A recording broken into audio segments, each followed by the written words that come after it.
Hey everybody, welcome to the Healthy Living Scottsdale Podcast. I am Coach Adam. I'm joined today by Coach Jolie and making his first official podcast appearance today. Ladies and gentlemen, let me introduce you to Coach Damon. Damon, how are we feeling? Feeling good. Thanks for having me. It's a blessing to be here, and I can't wait to show some more information. Let's go. What we got. Let's go. Big knowledge, a lot of knowledge coming from this kid, so we're gonna show you what he's got. Before we get into it today, we're going to talk about our client of the week. Going to tee up Steve Fine. Steve, where do we want to start with him? Yeah, I got to say with Steve, he's just been the most consistent. Granted, I've only been here for 3 weeks, but seeing him come in every day, always has a smile on his face. He's always ready to go. Even though sometimes he might not be feeling it in one day, he's always here trying to get 1% better. Yep. Yeah, he's really good. I think he's been pretty consistent, and he's been dealing with a little bit of a knee injury, hamstring area, which is going to kind of relate to our topic for today also. But he's a good example of how you can stay consistent. I think even with, a nagging injury or something like that, there's always ways to modify or work around that so you can, keep your consistency, especially since he built it up, pretty well when he first started. Built up that consistency. He's been in every week for a stretch session too, and he's like always leaving feeling better. Loves working out with you guys in the morning. Yep. He's just killing it. Keep going, Steve. Mm-hmm. Yeah, Steve. All right. So we're going to talk about joint health today. So by the time you guys are listening to this podcast here, we're going to be in basically wrapping up the first week of our endurance phase. And full disclosure, we've mentioned it before, not super popular amongst the clients. But very important as far as relating it into our lift cycle and our everyday life and how we like to apply that on our day-to-day. So joint health, correlating it to the endurance phase, a word I like to use is resilience, building joint resilience. You guys have anything on, Damon's actually a little bit of a knee specialist, so we're going to let him get into that in a minute. But why don't we start by with the joint-by-joint approach. We familiar with that? Vaguely, okay. I know Mike Boyle. Yep. All right, So a couple of strength coaches, Gary Cook and Mike Boyle, essentially came up with this kind of framework, and they deem it the joint-by-joint approach, and essentially it's the idea that starting at the bottom with your ankles, working up the human body, joints alternate between stable and mobile joints, and the relationship between the two of them essentially determines a lot of time injury prevention, joint health overall. So, starting down at the ankles, obviously a very used, I guess. You're on your feet all day for some people they're not, but the ankle is a mobile joint. So we need to focus and emphasize mobility when it comes to the ankle, and then working our way up to the chain, we get to the knee, and that's, I think, here in the gym, a lot of times we run into knee injuries, very common, or knee sensitivity, at least. So, Damon, you want to run us through a little bit about what you know on the knees? Right. So common knee issues that most people usually deal with is overuse injuries most of the time. Being a former catcher myself in college, we usually had quadricep tendonitis or patella tendonitis. I got diagnosed with quadricep tendonitis after my freshman year of college. It took me probably 2 to 3 years to figure out the reasons on why. And a lot of the reasons on why that I had a lot of joint pain was because my hip flexors were so tight to where it was overcompensating, to where my quads were not activating enough to be able to take the load. So basically all my joints were taking over the load, and that's why the reason I had a lot of pain every time I would go down into a squatting motion. But it could also be ankles as well. For example, when you were bringing up ankle mobility, a lot of the times people lack, which is called dorsiflexions, which is trying to lift your toes up off the ground. A lot of people usually have a hard time with that, and the causes of that during a squat, you can't go down as far because your ankle usually stops you from going down as far as you can. But a good little modification that we usually do for people, including myself, is having the heels elevated, so that way you can get deeper into that range of motion with that. But when it comes to knee use, a lot of it has to do with just trying to be mobile with everything: hips, quads, hamstrings, calves, ankles, just your whole lower body in general, and it will be able to make a huge difference for yourself being able to be mobile and also getting that endurance in as well. Yeah.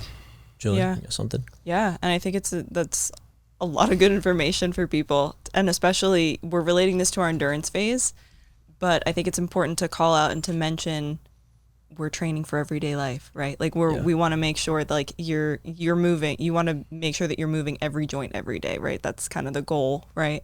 And so think of how many times you are going up and down stairs, you're walking, you're doing things like you're driving. We got like shoulder stability, mobility that we need to work on and things like that. So know that when you're in the gym, yes, we've got that like mental resilience that needs to be like integrated into your mind through the endurance phase, but we're also working on just making sure we're moving through life with our joints and our joint health in mind. Yeah, and I think, just continuing on with that, so for those who aren't familiar with how the endurance phase is structured, it's basically, and why it's like both so mentally taxing and physically taxing sometimes, is that essentially it's 3 or 4 sets of anywhere from like 16 to 20 reps of a given exercise. So to be there and going like repetitively, it can be not frustrating, but draining, even just counting up to 20, especially coming out of a strength phase where we were counting up to like 6 or 5,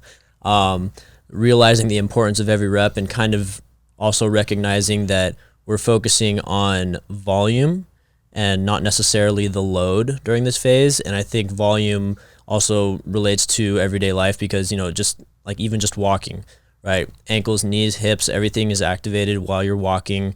So, and there's a lot of volume as far as like walking 10,000 steps a day. That's a big goal for a lot of people.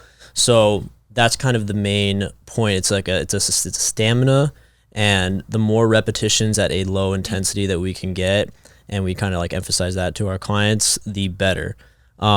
Other just joints, just kind of to work up the chain, might as well just go from the bottom down or the bottom up. Sorry, bottom down, run out of space there. The ankle, and then we're working up obviously to the knee.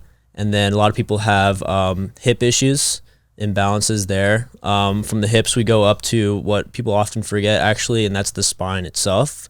So spine's broken up obviously into the lumbar spine, thoracic spine, cervical spine. So from a joint perspective, we consider the lumbar spine its own thing, and that would be a stable joint where we want to focus on stability. You don't expect a lot of rotation or anything like that out of your lumbar spine. And then with the thoracic spine, that is where we want to see that mobility, being able to rotate, very important in a lot of strength and exercises. And then finally with the shoulders, which is probably, I would say, the weakest joint as far as just, it's a ball and socket joint. So it is both meant to be stable and mobile, but we see a lot of people kind of run into injuries there when it becomes either hypermobile or it's very easy to fall into positions that are unnatural. So we a lot of times will run into people that have shoulder injuries here, and the best thing to do, and like Steve, why he was such a good example, is come in, explain what's going on to us. There's always ways to, if we're not going to do a shoulder exercise, say that day, we're going to find ways to work on that stability, work on the mobility, because we don't want compensations to start to occur. And that's where people run into a lot of their injuries. So of course, joint health is going to be mainly prevention of injury, compensation, so you can stay on schedule with your training is the goal of the endurance phase. Anything else you guys got as far as how we want to relate that to day-to-day life or anything like that? I think you really nailed it when you were like, let us know if you're feeling uncomfortable, if you're feeling tightness, like you're coming into a workout that day and you're like, oh, I'm noticing like my shoulders kind of feeling out of whack. If you're not saying anything to any of the coaches and you're just doing your overhead presses, and we're in our endurance phase and you're doing 20 reps of an overhead press, it's probably going to be doing a little more harm than good when we could be, like you said, doing a little bit more mobility or stability depending on what the actual issue is after kind of assessing you for the day. So just always make sure you're communicating with us, with your coaches, so that you're not leaving here feeling worse than when you come in. I got a question for you, Damon. So I got a client or something that comes in and we do our exercises here, whatever it may be, but, they leave with maybe a common ache or pain in their knee and not necessarily an injury. What can they be doing that's a little bit out of our power or influence here at the gym? What could they potentially be doing at home as far as maybe maintenance or recovery? Do you have any tips, either for the knee or anything else?